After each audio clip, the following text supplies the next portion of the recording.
한 몇 주가 지난 것 같아요. 제가 장로님들하고 그런 얘기를 했어요. 야, 주일날 1부, 2부, 3부 예배 딱 끝나고 나면 저녁엔 내가 자유 몸이 되었다. 내가 그래요. 자유 몸이 됐다. 자유롭다고 말해요.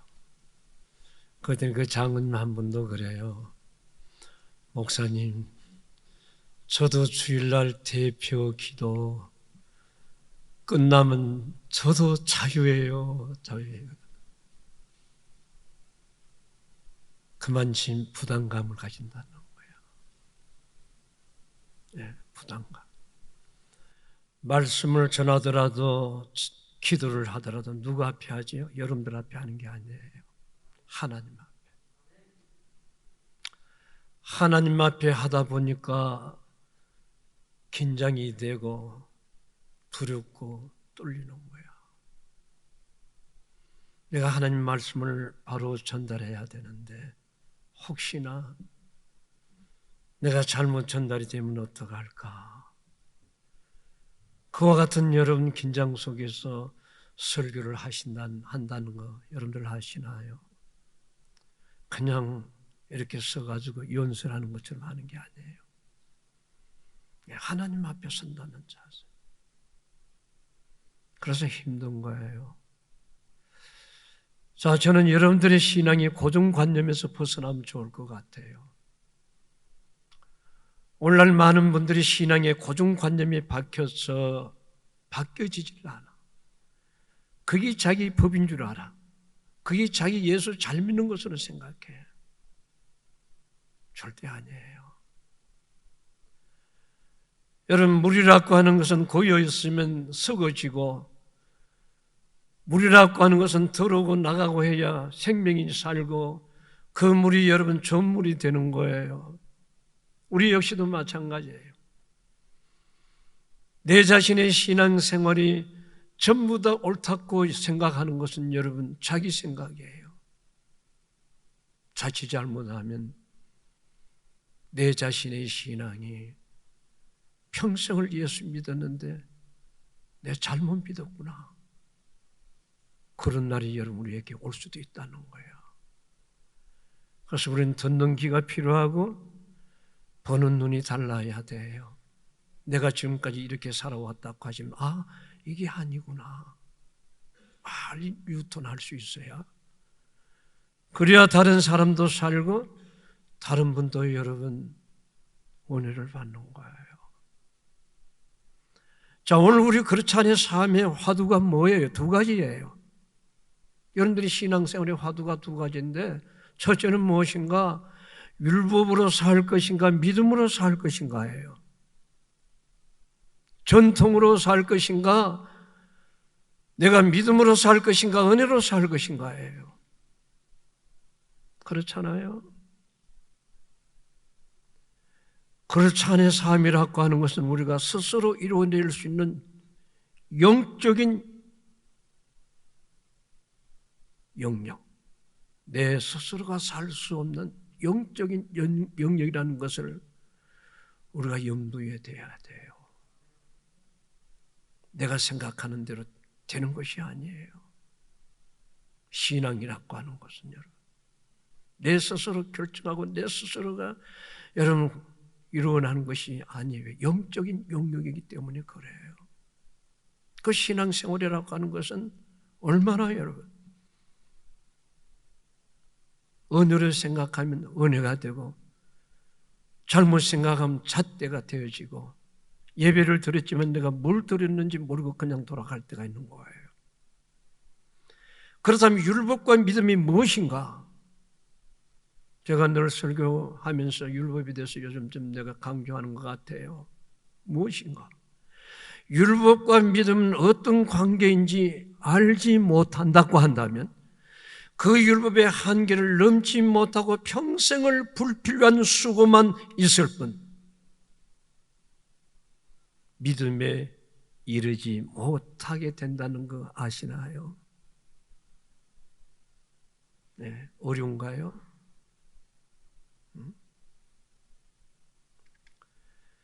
여러분, 우리가 레위기와 민수기를 읽다 보면 여러분 그런 구절이 있어요. 썩고 곰팡이 난 것이 있다고 한다면 새 것으로 되찾라고 하는 규정이 있어요.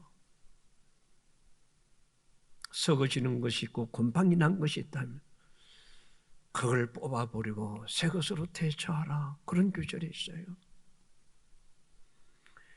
율법의 요구는 여러분 언제나 온전해야 하기 때문에 그래요. 언제나 온전해야 되는 거예요. 이러한 율법적 규정을 여러분 이스라엘의 행동 규범으로 그들이 지금까지도 붙들고 살아온 거예요. 그런데 여러분, 이러한 행동의 규범의 한계를 일면만 보았지 전체를 보지 못한 데서 왔다고 하는 거 기억하셔야 돼요.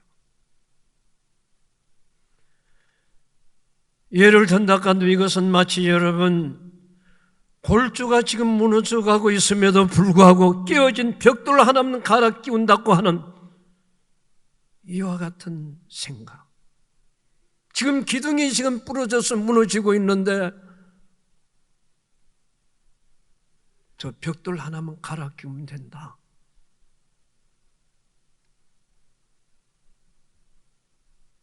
그와 같은 생각.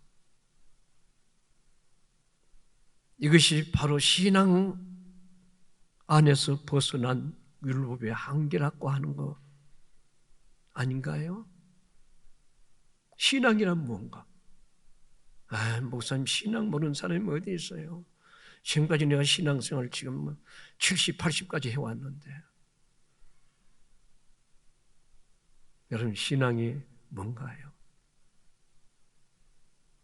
정말로 하나님 앞에 여러분들이 바른 신앙을 가지길 원한다고 한다면, 주님이 원하는 신앙이 여러분 되길 원한다고 한다면 자기 자신에 대한 전적인 부진에서 출발해야 된다고 하는 거. 자기 자신 부정하지 않냐고. 신앙생활 한다고요?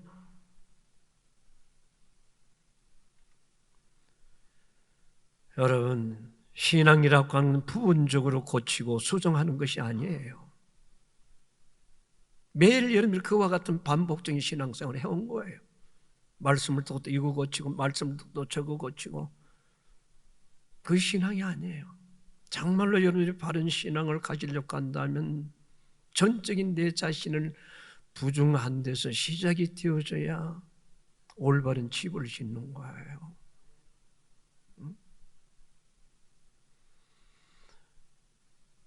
여러분, 예수님께서 율법을 다루시는 방식을 여러분들이 아시지요?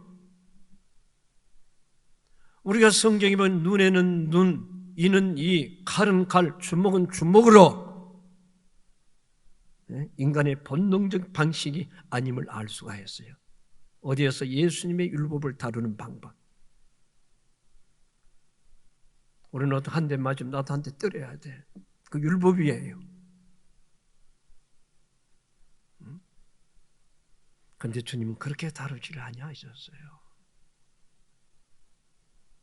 그 좋은 예가 여러분 마태복음 13장 29절에 가라지 비유에서 나오잖아요. 어떤 농부가 여러분 벼를 심었어요. 그곳에 보니까 가라지가 같이 자라는 거야. 그래서 그 여러분 벼를 위해서 가라지를 뽑으려고 하니까 주님께서 비유가 한데 뭐라고 하셨나요? 얘야, 그 가라지 뽑다가 옆에 뭘 뽑을까? 벼까지 뽑으면 어떡하느냐? 그냥 두어라. 언제까지? 심판 때까지 두라는 거예요. 주님이 심판할 때까지 두라는 거야. 그거 뽑다가 뭐까지 다치는 거예요? 다른까지 다친다고 말이에요. 그게 바로 주님의 비유예요.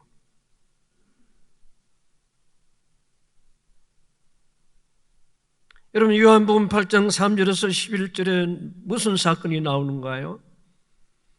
간음 중에 잡힌 여인이 여러분 잡혀가지고 끌려오고 있어요. 예수 앞에 데리고 오는 거, 끌고 오는 거야. 지금 개 끌듯이 끌고 와요. 그럼 주님을 향하여 질문을 던집니다. 주님, 율법에는 이와 같은 여자를 돌로 쳐 죽이라고 했는데 당신은 어떻게 생각하십니까? 주님 보세요. 이 문제를 어떻게 풀어나가시는가? 율법으로 풀어나가지 아니하셨어요. 율법에는 이 여자를 돌로 가지고 치기라고 하셨어요. 주님의 초점은 여러분 누구에게 보고 있나요? 도로를 치고 여러분 당당하게 자기는 완벽한 것처럼 대드는 그를 주님이 시선을 보고 있는 거예요. 그래서 너희들 가운데서 죄가 없는 자는 그 여인을 쳐라. 여러분 다 두고 떠난 거야. 이게 바로 주님이 율법을 다스린 방법이었어요.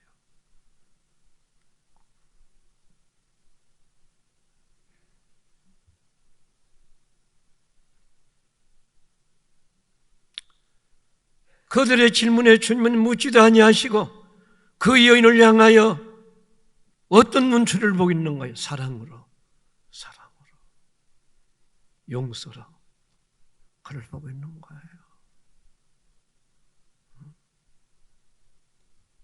여러분 그것뿐인가요? 심지어 이스라엘 백성들이 이스라엘로서의 역할을 감당하지 못하게 될 때에 기존에 여러분이 이스라엘로 여러분 인정하지 않으신가 하시지요? 그리고 이방인을 통해서 이스라엘을 대신하겠다는 것이 바로 예수님의 방식임을 여러분들이 아시나요?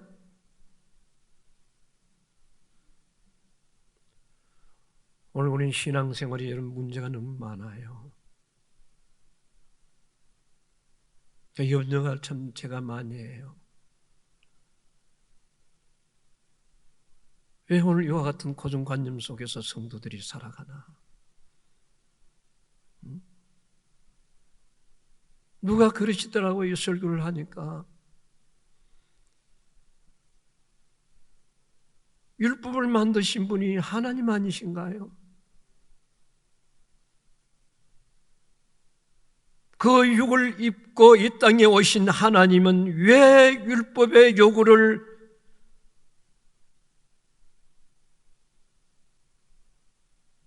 비천하게 생각하는가요? 이해가 안 된다는 거예요. 그래서 반문하는 거예요.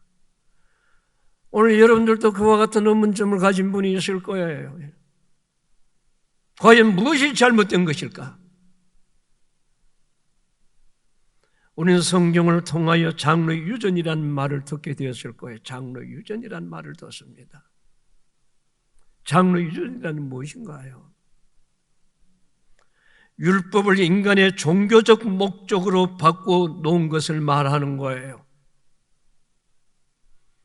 율법의 정신도 여러분 대속의 피와 하나님의 긍휼을 요하고 있음에도 불구하고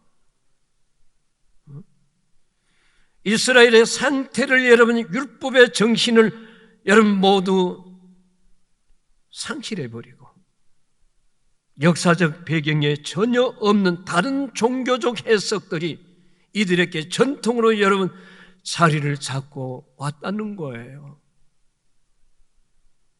결국은 율법의 뜻이 상실되면서 왜곡된 행함만 남게 된 뿐이라는 것.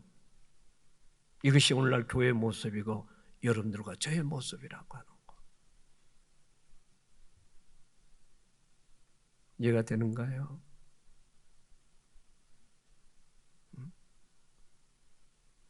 그러나 예수님은 율법을 온전하시기 위해서 오셨다고 선포하십니다. 율법의 본래의 의미는 여러분 언약 속에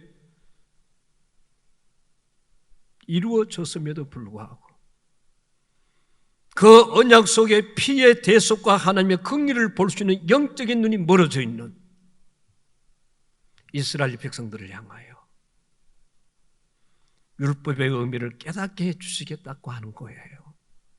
영적으로 어두워져 있으니까 율법의 진정한 의미를 알지 못하니까 그들을 바로 깨닫게 해주시는 거예요. 이러한 하나님의 뜻이 성취가 바로 예수님의 십자가의 피며 십자가의 사랑인 줄로 믿습니다.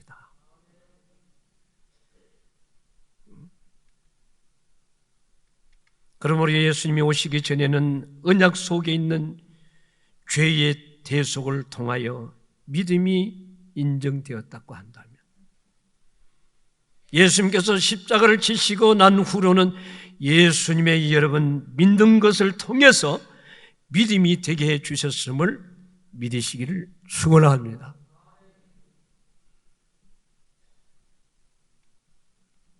결국 인간의 범죄한 이후로 죄의 구속은 과거나 현재나 미래나 십자가에 달리신 예수 그리스도를 통해서만이 이루어진다는 사실을 믿으시나요?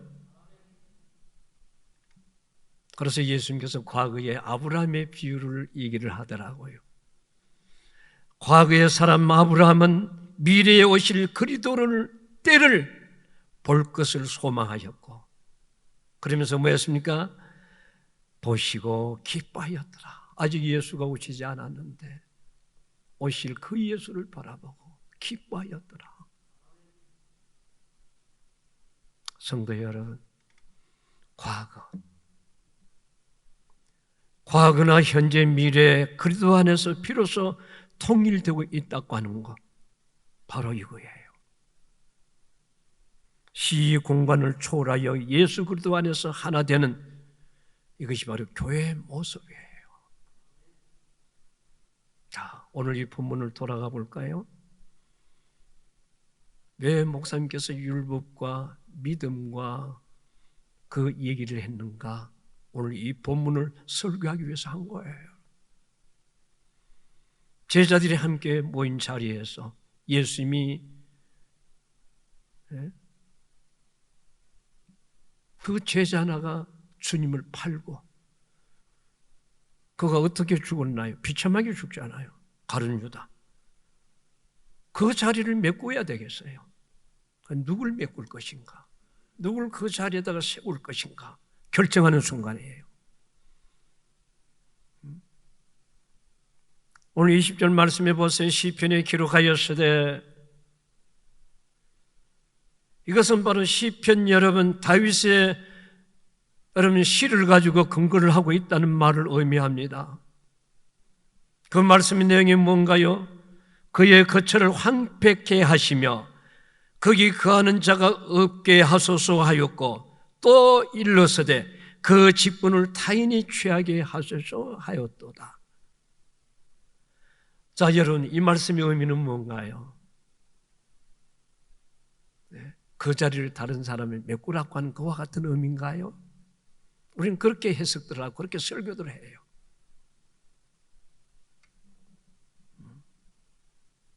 여러분, 이 말씀의 의미는 없는 자리를 메꾸며 원래 모습을 되찾을 수 있다는 뜻이 전혀 아니에요. 그의 거처가 황폐하다는 말은 다윗이 개인적인 원한을 갚아달라는 그와 같은 뜻도 아니에요. 어떤 의미가 있는가?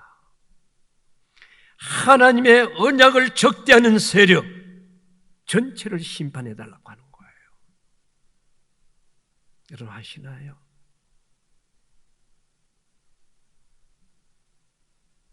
이 설교를 준비하면서 때로는 덩어리에 소름이 끼쳐요. 식은땀이 나요.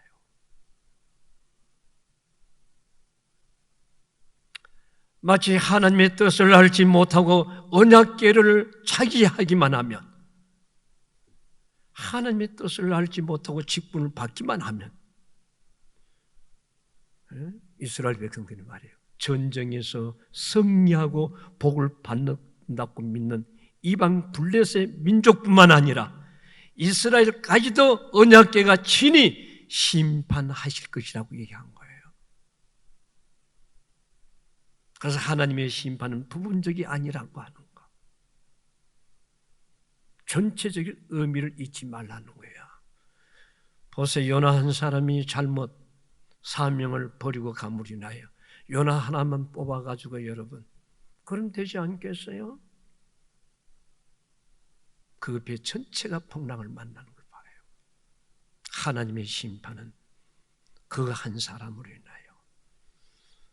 이 코로나가 왜 생겼다고 생각이 되어집니까, 여러분? 그런데 세계가 전체적으로 지금 여러분 몸살을 앓고 있고 여러분 내일이 보이지 않는 흑암 속에 살아가고 있는 거예요.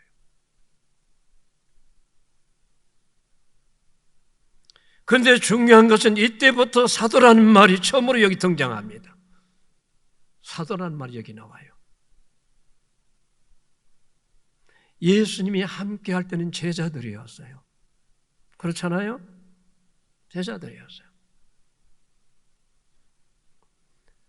그런데 성령이 함께 할 때부터는 사도의 직분이 시작된 거예요. 사도가 언제부터 불러졌는가? 그렇다면 제자와 사도의 차이가 어디에 있는가? 그게 아니에요. 천만에요, 여러분. 천지 차이예요.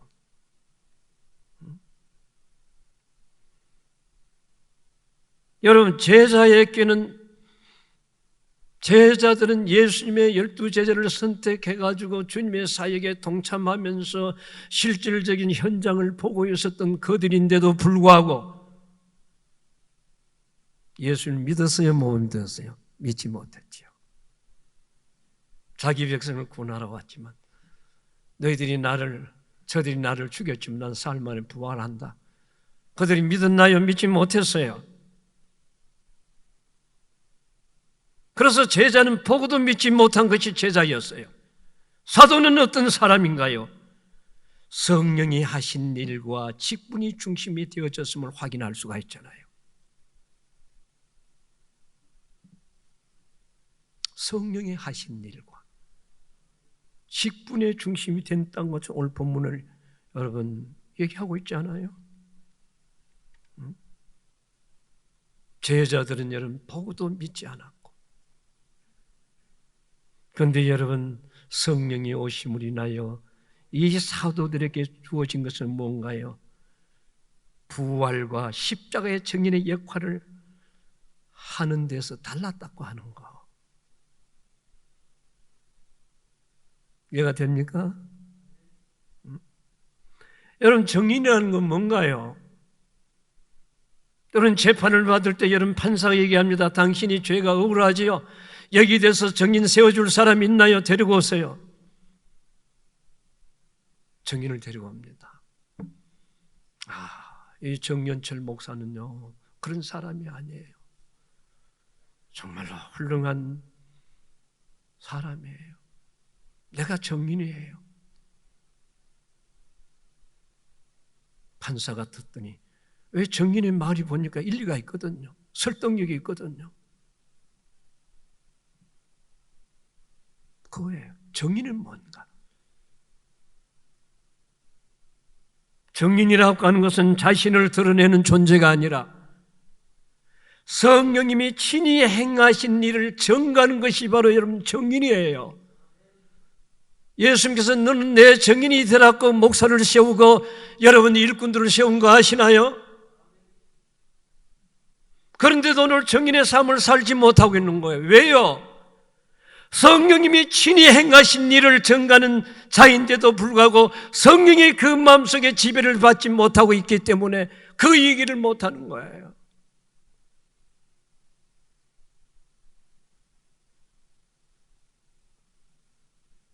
여러분 서대반이 뭘 전했습니까? 너희들이 십자가에 못 박힌 그가 예수다. 그들이 그 말을 듣는 가운데 가슴을 찢으면서 저놈을 죽여라. 서대반 집사가 무슨 삶이에요? 정인의 삶을 살았던 거예요. 하나님의 아들로 오신 그 예수가 여러분들을 죽였느니라. 지금도 그 예수님 우편 앉아 계시느니라. 베드로가 제자로 있다가 사도로 바꿔지면서 그 설교 메시지가 무엇이었는가요? 역시 정인의 메시지를 전했습니다. 수많은 사람들이 그 말씀을 듣다가 저 무식한 것이 저 입에서 저런 말이 어디서 나온가 무식하다고 얘기했어요. 그런데 그 말을 듣는 가운데 그들은 여러분 회의 역사가 일어나는 거예요. 맞습니다. 우리가 예수님을 십자가에 죽였어요. 3,000명이 구원받았다고 얘기하는 거예요.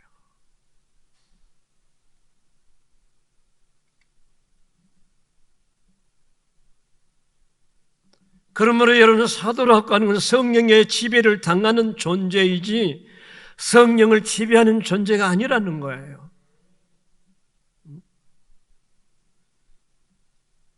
그렇지 않고 여러분, 사회의 신분이나 직위를 나아가서 성격과 능력을 맡겨진 직분일 경우에 오히려 교회의 공동체를 허물고 파괴하는 역할을 감당할 수밖에 없다는 거 여러분들이 기억하셔야 돼요. 그러므로 교회 직분을 씌우고 사람을 세운다고 하는 것은 아무나 세워서 되는 게 아니에요.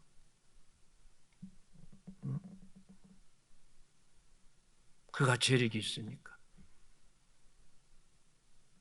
그가 사회에 유망하니까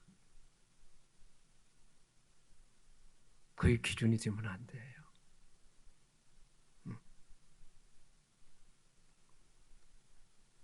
그와 같은 분들을 세워놨을 때에 교회의 공동체를 허물고 파괴하는 역할을 감당할 수밖에 없다고 하는 거예요. 여러분, 교회를 누가 허무는가요? 공동체를 여러분 누가 문제를 만드는가요? 예수님의 정인이 없는 사람들, 그 가슴 속에 주님의 고난과 십자가와 부활, 거기 없는 분들이 교회를 허무는 거예요.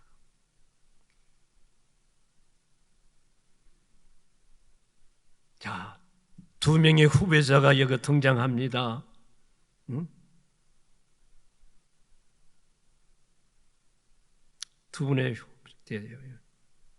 유수도와 누구지요? 마띠아입니다. 두 분이 등장해요. 자, 여기서 우리가 명심해야 할 것은 제비를 뽑기로 마띠아가 뽑힌 것을 제자들이 기도함으로써 이루어졌다고 하는 것을 우리는 해석을 해나가고 있어요. 그래서 직분을 맡길 때 기도를 많이 해요. 그래서 심지 뽑는 방법도 나왔어요. 지금 이 본문을 가지고 심지 뽑는 방법이 나왔어요. 그런데 여기서 명심해야 될 것은 여러분, 제자들이 기도 힘이 아니라고 하는 거, 그게 아니라고 하는 거. 사도로서 유스도가 되고 마띠아가 되든 그게 문제가 아니에요. 누가 되든 문제가 아니에요. 예수님의 십자가 부활에 정인된 역할을 감당하면 된다고 하는 거예요. 누가 되든 상관이 없어요. 교회 안에 어떤 분이 목사가 되고 어떤 분이 여러분 장로가 되든 중요하지 않아요. 뭐가 중요한 것인가? 예수님의 십자가와 부활을 증인된 역할을 감당하면 된다는 거예요. 그것만 감당하면 된다는 거예요. 중요한 것은 증인의 역할을 감당하지 못하는 사도라고 한다면 오늘 성경에서 친히 뽑아내시겠다고 하는 거예요. 이해가 되시나요 이제? 그가 세워졌다 할지라도 성령은 어떻게 합니까? 그가 감당하지 못할 것이라면 성경에서 신이 뽑아낸다는 거예요. 왜냐하면 사도라고 하는 것은 영원한 것이 아니에요. 그렇잖아요? 스스로 된 사도들이 많아요. 목사가 영원한 거 아니에요. 스스로 목사된 사람들이 많아요. 그야말로 예수를 만나지 못하고 십자가 부활의 전적인 여러분 그곳에 붙들려서 나는 죄인입니다. 두 눈에서 눈물과 콧물을 흘리면서 부름받아 나서면 어디든지 가오리다. 그 사명의 노래를 부르면서 그렇게 된 자와 부모가 너 목사가 돼야 돼. 어느 날 보니까 우리 교회에 목회자로 26분이 우리 교회에 배출이 됐더라고요. 그들이 왜 됐을까요? 정연철 목사님 목사 되니까 대접도 잘 받고 전국으로 돌아다니구나. 나도 목사가 되면 저렇게 되지 않겠는가. 그렇게 목사 된 사람이 있고 그렇게 전도사가 된 사람들이 있어요.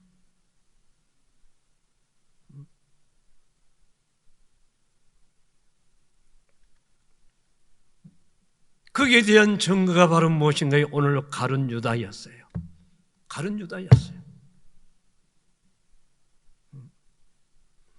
예수님께서 친히 가룟 유다를 12제자 가운데 선택하셨는가 아시죠? 예수님께서 친히 가룟 유다를 여러분 뽑아버렸어요.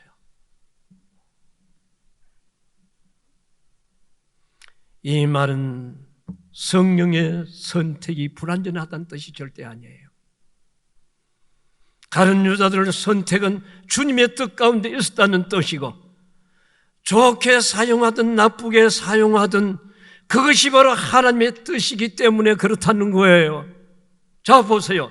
하나님께서 선택하시고 이스라엘 백성들을 그들이 하나님을 알아보지 못했어요. 심지어 자신의 하나님을 십자가에다가 못을 박아서 죽였잖아요. 누가 죽였는가? 자기 백성들이 그 하나님을 죽인 거예요. 그 역할을 한 거예요. 성경은 이를 언약을 허무는 흑암의 세력이라고 얘기합니다.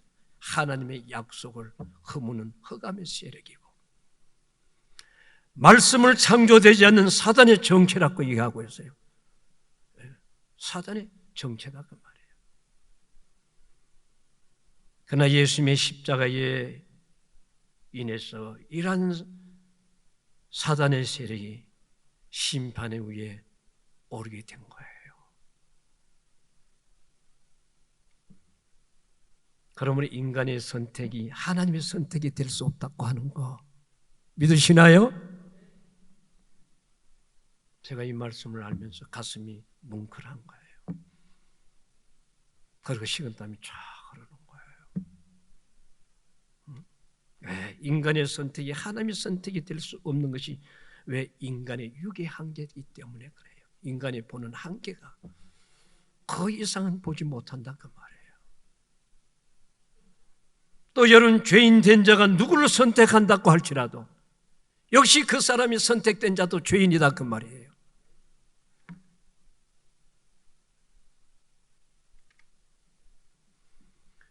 그래서 교회나 사람들이 지도자를 세우는 그 기준은 인간이 결정할 수 있는 것은 아무것도 없다. 목회서 신의 바울이 물론 여러 가지 얘기를 다 해놨어요. 해놨어요. 무엇으로? 첫째는 오직 말씀으로. 기준이 말씀이 되어져야 돼요. 말씀이 잣대가 되어져야 돼요. 두 번째는 뭔지 아세요? 예수님의 십자가와 부활이 기준이 되어져야 된다고 하는 거. 그러면 절대 실수가 없어요. 교회가 문제가 일어날 이유가 없어요.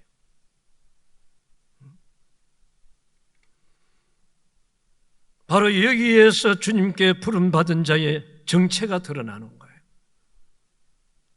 저 사람이 생활과 삶을 바라보면서 정말 말씀으로 저가 선택되었는가? 저 가슴 속에 십자가 부활이 있는가?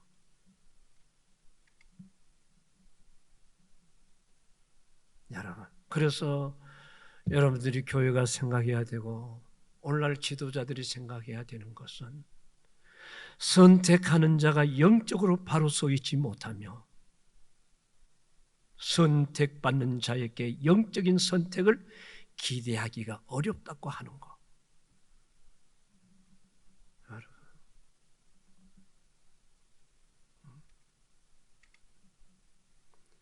그리고 예수님께서 제자의 수를 12를 선택하신 이유가 뭔 줄 아세요? 분리와 하나됨의 원리고 이스라엘의 지향해야 될 방향성이 여러분 그곳에 있었다는 거예요. 그리고 예수님께서 12제수를 12로 정하신 이유는 분리와 하나됨의 원리고 이스라엘의 여러분 지향해야 될 방향성을 의미하는 거예요.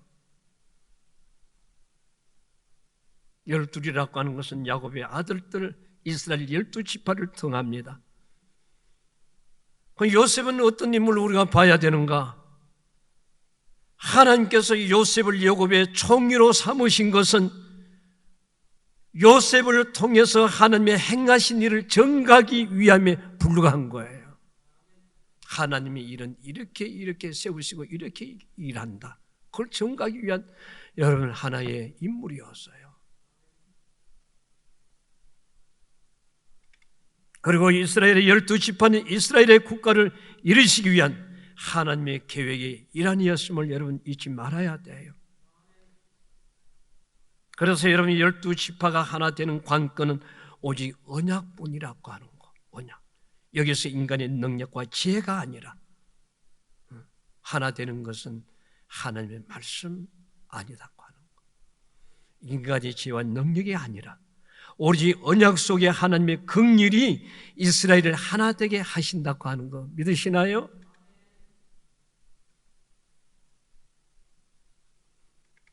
비로소 여기에 사도들이 불화가 있을지라도 하나 된 이스라엘을 지향하는 마음이 하나님의 마음을 알고 있다고 여러분이 믿어진다고 한다면 십자가 부활의 능력이 12를 하나로 이끌어 간다고 하는 사실. 할렐루야. 역으로 여러분 십자가의 사랑을 인간적인 사랑으로 대처하거나 이스라엘의 하나됨의 원리를 여러분 삼지 않는다면 하나님께서 이스라엘을 분류해서 또 분류해 내신다는 거예요. 왜? 주님은 하나를 원하셨던 거예요. 다른 방법을 통해서 이 하나를 파괴한다고 한다면 하나님은 분류시킨다는 거예요. 그래서 보세요 여러분, 바울이 목회할 때에 무지한 저들이, 말씀이 무지한 저들이 나는 아볼로 파요, 나는 바울 파요. 말씀이 무시했기 때문에 그 파가 나오는 거야. 그걸 주장하면서 하나에서 12로 분리 모색하고 있었던 거예요. 바로 이와 같은 태도가 이스라엘이 되지 못하게 하는 하나님의 뜻을 살해하고 있다는 사실을 그들은 알지 못했어요. 하나님 뜻이 무엇인가를 그들이 알지 못했기 때문에 그런 마음, 그런 행동을 했다고 하는 거예요. 그래서 교회의 원리는 뭐냐? 12이 하나가 되는 원리. 그거 진정한 교회예요. 교회는 여러분 인정받게 될 뿐만 아니라 교회는 예수 그리스도의 십자가 터 위에 세워져야 진정한 교회라고 하는 거. 말씀 위에. 그런데 물질과 명예와 권력과 인간관계 위에서 여러분들이 교회가 세워지는 그 교회는 무너져요. 훗날에 실패해요. 그것이 바로 오늘 한국교회예요. 한국의 지도자고요. 나는 그래요 여러분. 우리 연세 많은 정경 총회장님께서 정 목사가 총회장이 되셔야 되는데 우리 총리가 달라졌을 텐데. 네. 아주 우리 교단의 종경 서기행 목사님께서 어느 날 저 손을 붙잡고 그 말을 하는 거예요. 여러분, 지도자는 말씀 위에 세워져야 되고 십자가와 보혈의 여러분 세워져야 그게 건강한 교회가 되고 건강한 지도자가 되어져요. 오늘 교회 직분을 맡은 분들 다 마찬가지예요. 사람의 소리 듣고 휘둘리고 말이에요. 인간의 감정이 휘둘리고요. 그건 바로 말씀 위에 세워지지 않는 모습이고 십자가 부활이 주는 그 의미가 무엇인가를 모르고 세워진 그 직분을 한다고 하기 때문에 그와 같은 여러분 휘둘림을 받고 있는 거예요. 그래서 하나님의 선택에는 여러분 언제나 하나님 뜻이 표현할 수가 있다고 하는 것. 그것이 바로 뭔가요? 오늘 본문에 나오잖아요.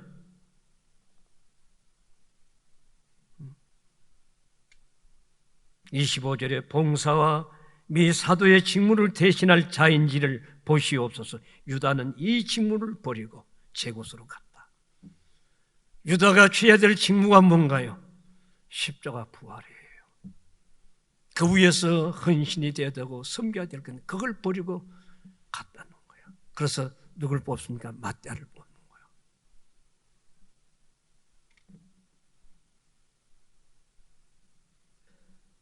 그러므로 여러분, 하나님의 선택에는 언제나 하나님 뜻이 표현이 되어 있고 가룟 유다를 사용하셔서 예수님의 십자가의 길을 예비하셨듯이 하나님의 선택된 백성들이 자기 하나님을 십자가의 죽음으로 몰고 갔음을 잊지 말아야 된다고 하는 것. 그러므로 계시록을 보게 되면 늘 반복되는 성경 구절이 나와요. 그게 뭔 줄 아시나요? 인내하라. 인내하라. 예수를 섬기는 오늘 교회를 향하여 주님을 바라보고 구원을 바라보고 있는 저들 향해 너희들이 인내하거라. 인내하거라.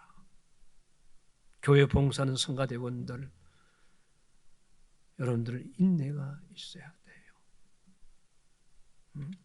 왜 그렇지요? 여기서 인내라고 하는 말은 세상적인 인내를 말하는 것이 아니에요.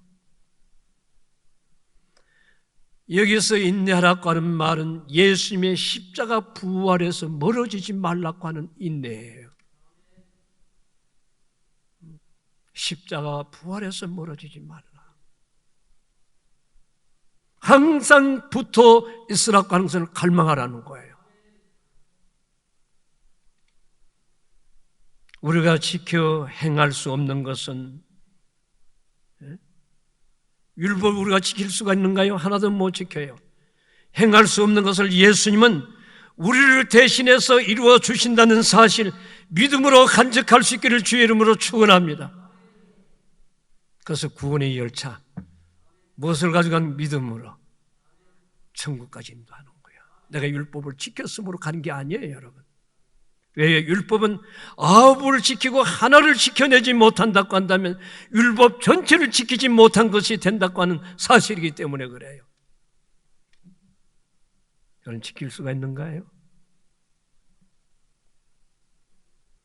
저와 여러분들이 아무리 능력과 지혜가 특출하더라도 십자가와 사랑과 능력을 알지 못한다고 한다면 전체를 부인하는 사실로 깊이 명심하셔야 돼요. 이러한 교회됨의 원리가 우리 가운데 능력 있게 발휘되기를 주의 이름으로 간절히 축원합니다. 결론입니다. 사랑하는 성도 여러분, 우리는 신앙생활을 고요해서는 안 돼요. 흘러가야 돼요. 이스라엘 백성들은 율법을 잣대로 재면서 그 예수가 오셨지만 그들이 십자가에 달리셨고 그들이 받는 고통과 아시나요?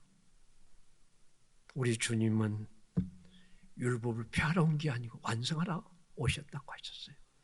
우리가 율법을 지킴으로 천국 가는 게 아니에요. 그분이 나의 구원의 주요, 나의 믿음의 대상이요, 그를 믿음으로 구원받는다는 이 사실 하나가 나를 구원의 열차를 타고 천국으로 가게 만드는 것. 오늘날 한국교회와 목회자들이 잘못된 율법에 남을 정죄하고 그래서 교회를 허물고 교회를 망가뜨리고 주님은 그것을 하나 되기 위해서 오신 것을 모르는, 나는 오늘 여러분들의 신앙이 정말로 그와 같은 벗어나고 주님이 원하는 믿음 안에 자신의 신앙을 세워갈 수 있기를 주의 이름으로 축원합니다.